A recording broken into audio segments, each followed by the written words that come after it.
পড়ছিলাম ভালোবাসি কও, কলমে নুজাইফা নুন। পর্ব সংখ্যা ২৮।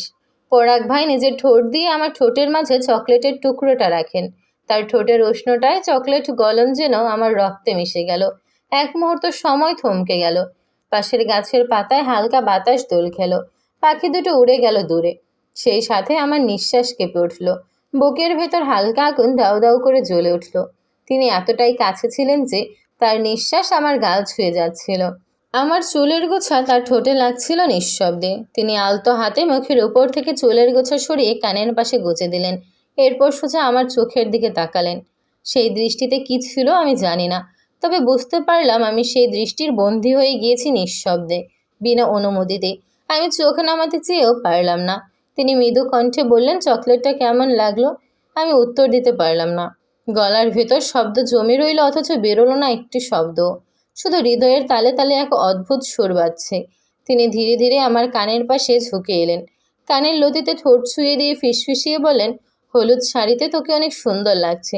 ইচ্ছে করছে চকলেটের মতো কামড়ে খেয়ে ফেলতে। তার কথা শুনে আমার বুকের ভেতর পুনরায় কেঁপে উঠল। গলার কাছটায় কেমন যেন ভার ভার অনুভব হলো। আমি পালাতে চাইলাম, কিন্তু তিনি পেছন থেকে আমার হাত টেনে ধরলেন। আমি পেছনে ফিরতেই তিনি এক ঝটকায় আমাকে দেয়ালের সাথে চেপে ধরলেন। আমার দৃষ্টি গিয়ে থামল তার হলুদ রাঙা গালে। হলুদ রঙের রাঙা ফর্সা গাল আরও উজ্জ্বল, আরও আকর্ষণীয় হয়ে উঠেছে। আমার খুব স্বাদ জাগলো তার গাল দুটো ছুঁয়ে দিতে, কিন্তু আমার হাত তার গাল স্পর্শ করার আগেই তার খরসর্ষে গাল আমার মসৃণ গাল ছুঁয়ে দিল। তার গাল থাকা হলুদ আমার গাল রাঙিয়ে দিল। তার এহেন কার্যে আমার সর্বাঙ্গে শিহরণ বয়ে যায়। বুকের ভেতর উথাল পাথাল সৃষ্টি হয়। আমি তাকে থামাতে গিয়েও থামাতে পারি না। আমার হাত পা অবশ হয়ে আসে, কিন্তু পরাগ ভাই থেমেনি। গাল ছেড়ে এবার তার হাত এসে আমার বাঁকানো কোমর স্পর্শ করে।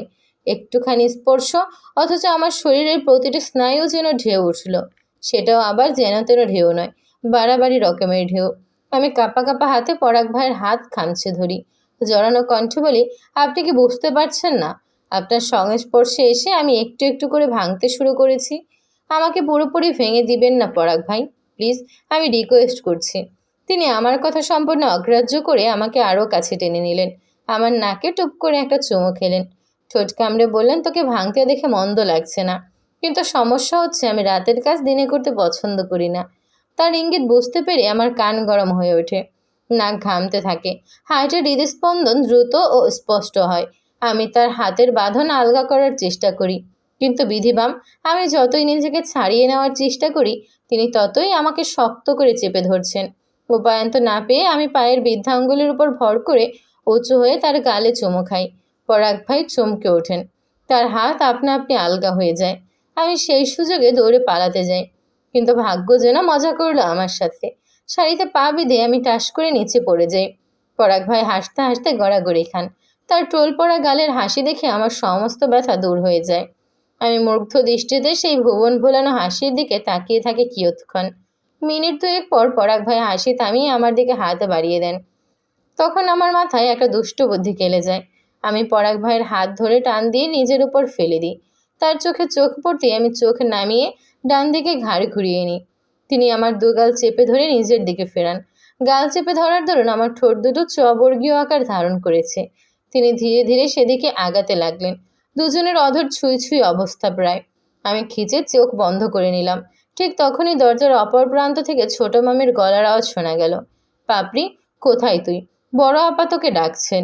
চেয়ারম্যান সাহেবের বাড়ি যেতে হবে তো। ছোট মামির গলার আওয়াজ পাওয়া মাত্রই আমার চোখ বড় বড় হয়ে যায়। আমি পরাগ ভাইকে ঠেলে সরিয়ে দিই।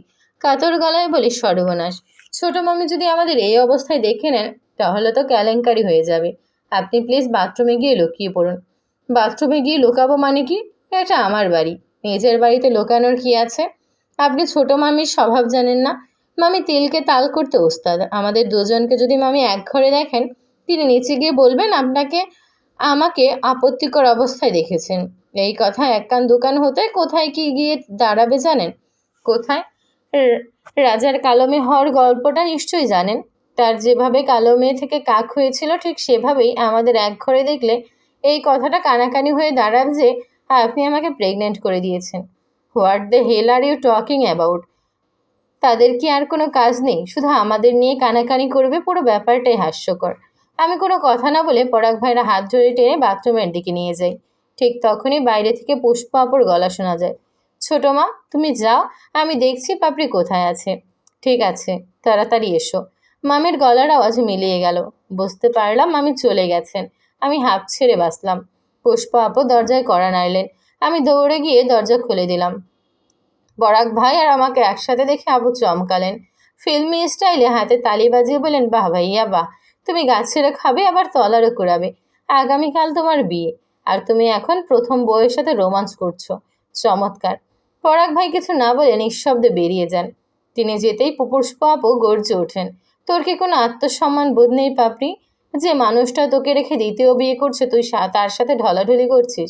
হ্যাঁ করছি, কারণ তিনি আমার বিয়ে করা বর। আর বাকি রইল দ্বিতীয় বিয়ের কথা। আগে আগে দেখো হতা হ্যাঁ ক্যা। মানে কি বলতে চাইছিস তুই? আমি তো কিছুই বুঝতে পারছি না। বোঝার সময় হলে ঠিকই বুঝতে পারবেন। এখন চলুন তো। সোনারা ম্যাম যে বসে রয়েছেন, আমার বরের গায়ে ছোঁয়ানো হলুদ নিজের গায়ে মাখবে বলে। ওই তো শোকে মানুষ পাথরে পরিণত হয় শুনেছি, কিন্তু কারো যে মাথার তার ছিঁড়ে যায় সেটাই প্রথম দেখলাম। বলেই আপুর আগে ফুঁসতে ফুঁসতে ঘর থেকে বেরিয়ে যান। আমিও আপুর পিছু পিছু নিতে আসি। বড় মামি তো রেগে আগুন। আমাকে দেখেই রবি সিমের মতো আপন শক্তিতে জ্বলে ওঠেন তিনি। বিয়েটা তোর না পাপড়ি, সোনিয়ার হচ্ছে। তুই কেন মুখে হলুদ মেখে ঢং করছিস? নাকি তোরও বিয়ের শখ করছে? পরাগের বিয়েটা ভালোভাবে হতে দে, তারপর তোরও ব্যবস্থা করছি। জোয়ান বুড়া যা পাবো তার সাথেই তোর বিয়ে দিয়ে দিব। পরের মেয়ের জ্বালা আমি আর সহ্য করতে পারছি না। আপু বিদায় করতে পারলে গরুর দুধ দিয়ে গোসল করে ঘরে উঠবো। মামির কথায় আমার মুখের হাসি ম্লান হয়ে গেল।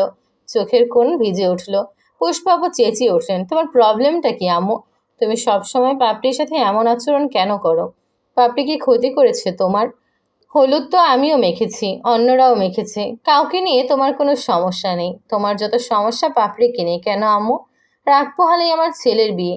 বিয়েটা নিয়ে এমনিতেই কম জল ঘোলা হয়নি। আমি আর কোনো ঝামেলা করতে চাইছি না। তোর প্রশ্নের উত্তরটা তোলা রইল, যথাসময় উত্তর পেয়ে যাবে। এখন আর কথা না বাড়াস, অনেক কাজ বাকি রয়েছে। হলুদ উপঢৌকন সুনেরার কাছে পৌঁছে দিতে হবে। তুমি চিন্তা করো না আম্মু, যথাসময়ে সুনেরা আপুর কাছে হলুদ পৌঁছে যাবে। ছোট মা রেডি হয়ে এলে আমরা বেরিয়ে পড়ব। এই মেয়েটাকে নিয়ে আর পারি না। বুড়ো বয়সে কি এত সাজগোজ করছে কে জানে। তুই দাঁড়া, আমি দেখে আসছি সুমনার হলো কি না। বলেই মামি উপরে চলে গেলেন। ঠিক তখনই পুষ্পা আপুর ফোন বেজে উঠল। আপু কথা বলতে বলতে ছাদে চলে গেলেন। বাড়ির অন্যান্য সদস্যরাও যার যার কাজে ব্যস্ত। এটাই আমার মোক্ষম সুযোগ। আমি হলুদ বাটার সময় সবার আড়ালে এক বাটি হলুদ সরিয়ে রেখেছিলাম। আমি চুপি চুপি সেই হলুদের বাটির সাথে পরাগ ভাইয়ের গায়ে ঝুলানো হলুদের বাটি এক্সচেঞ্জ করে দিই। কিন্তু তাতে আমার অশান্ত মন শান্ত হয় না। ইঁদুর মুখীকে শায়েস্তা করার জন্য আমার মাথায় একটা দুষ্ট বুদ্ধি খেলে যায়। আমি চুপি চুপি হলুদের বাটিটা নিয়ে গোয়াল ঘরে আসি। এদিক ওদিক নজর ঘুরিয়ে দেখি কোথাও কেউ নেই। ব্যাস, সেই সুযোগে হলুদের সাথে গরুর গোবরও মিশিয়ে দিই।